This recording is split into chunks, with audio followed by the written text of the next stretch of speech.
I rise to make a brief and narrow contribution to this important debate, specifically on the role that the Royal Navy has played in enforcing sanctions.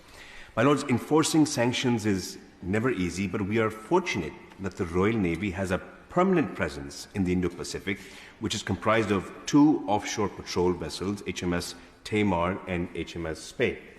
I should declare an interest as the Prime Minister's trade envoy to Singapore and had the pleasure of visiting HMS Spey 2 weeks ago. HMS Tamar has already played an important role in enforcing UN sanctions targeting North Korea's illegal weapons program.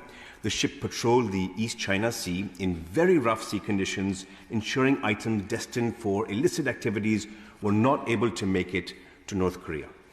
This is the first Royal Navy permanent presence in the Indo-Pacific ever since the handover of Hong Kong to China. And it is because of this presence that just a few weeks ago, during the state visit of the President of South Korea, we were able to sign an agreement, the first of its type, committing to joint enforcement of sanctions resolutions. Our offshore patrol vessels are small. They're 19 meters long. In fact, Kim Jong-un has luxury yachts which are larger than that, complete with water slides, all while his citizens suffer from extreme poverty. But in this case, size doesn't matter. In fact, we are better off having smaller ships in the region. They have tremendous capability and are very well suited for the region and the specific job at hand. In fact, they are perfect for capability matching with other Indo-Pacific nations whom we work closely with. Larger vessels can sometimes overwhelm the host nation's own maritime forces.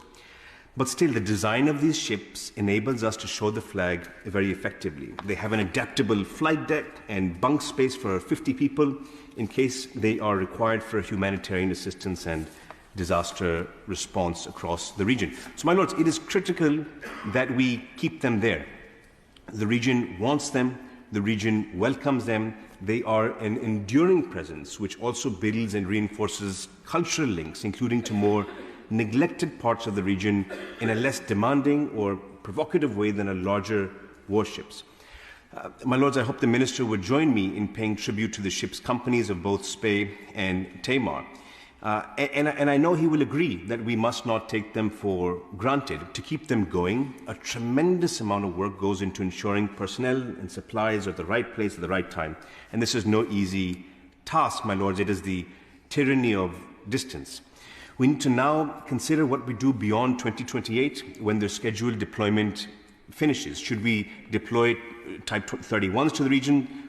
Probably, but as an addition, not replacement to our offshore patrol vessels. I end by thanking my noble friend Lord Swire for securing this important debate and for his long-standing contributions to safety and security in the region.